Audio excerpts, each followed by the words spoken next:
So at this point the results are fully in, and to be honest, it's a nice day. I'm going to go to an ale festival. I don't want to spend too long, but I think the results are worth talking about.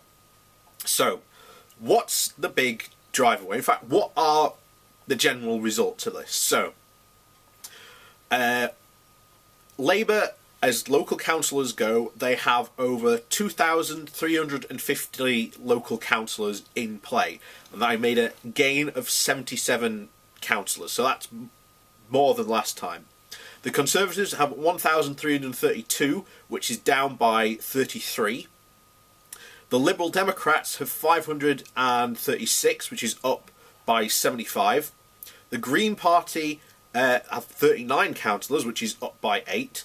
UKIP have 3, which is down by 123. And of course you have the other, which can be independents, other parties, whatever.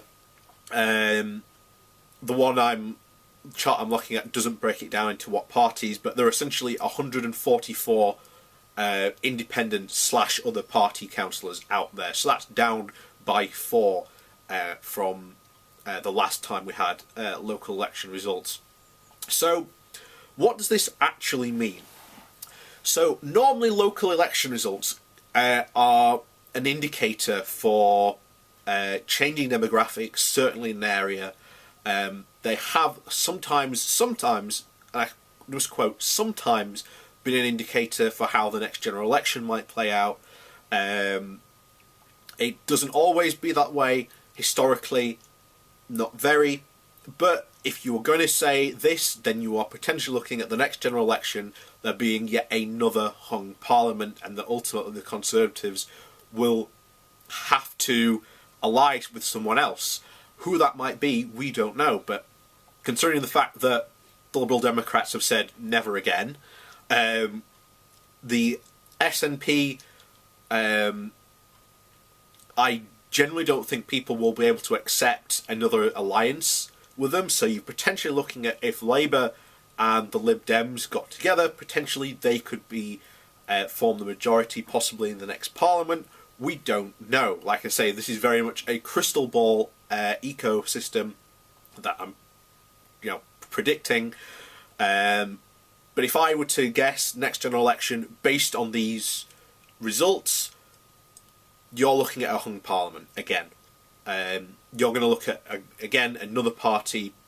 Again, who knows who wins, but possibly unable to form a majority government.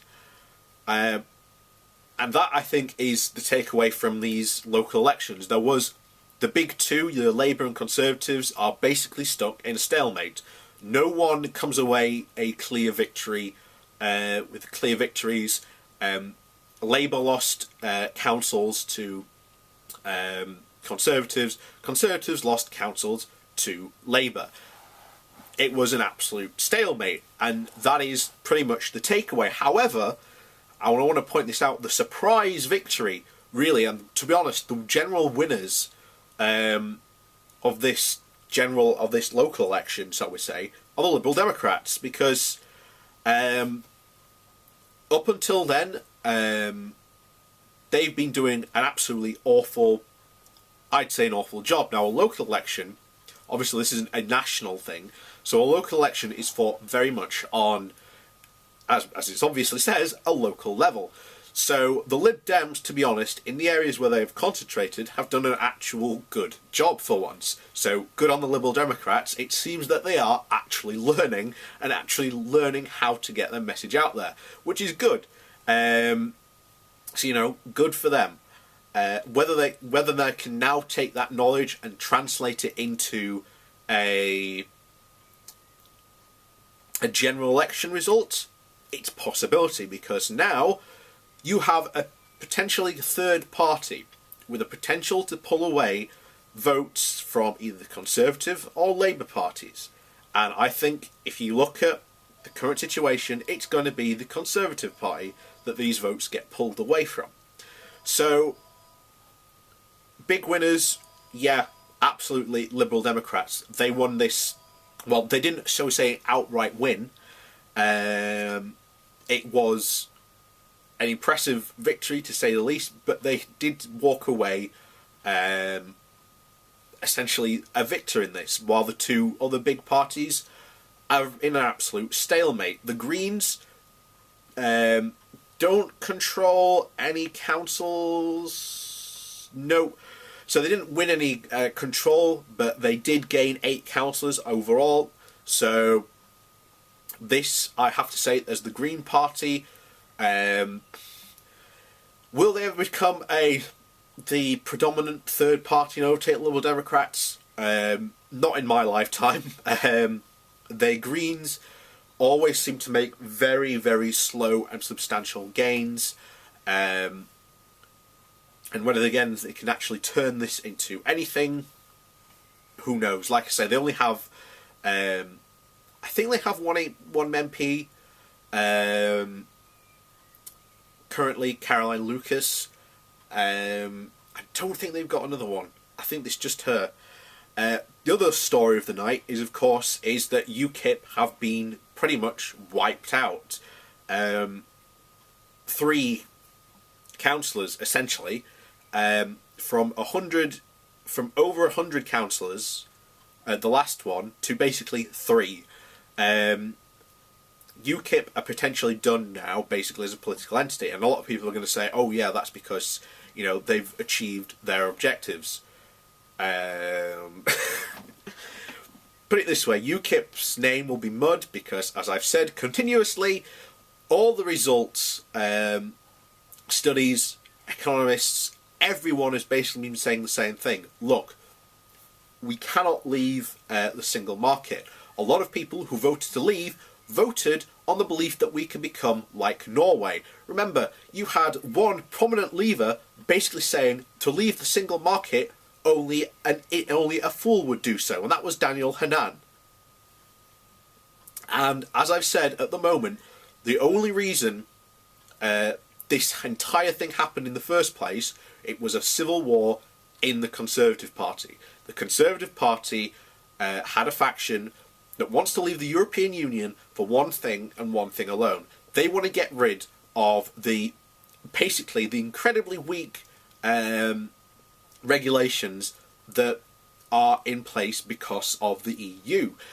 These include workers' rights, pay, benefits, environmental protection standards, safety standards. They want to get rid of these things for one reason and one reason alone. It benefits their big back pocket.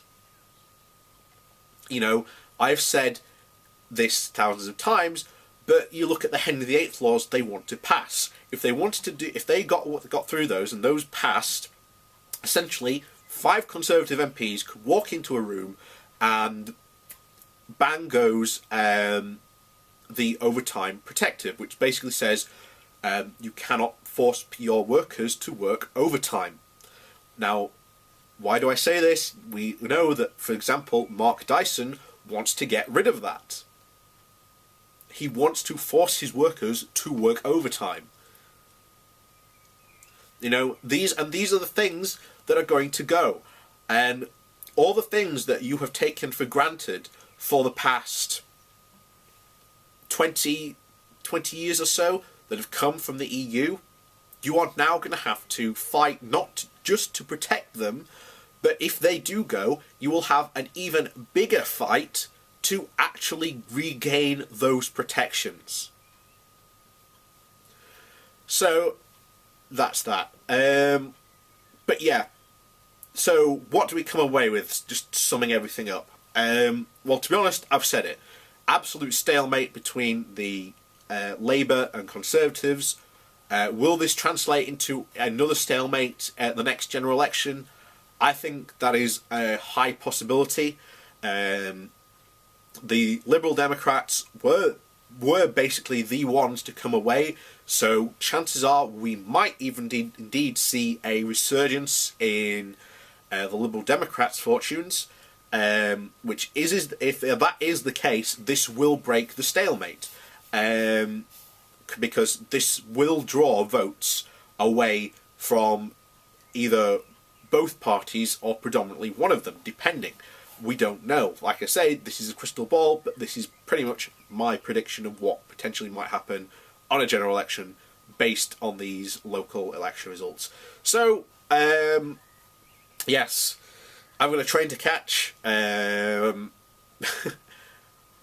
lots of beer to drink and whatnot. So yeah, enjoy your day, get out there and have some fun, basically, folks.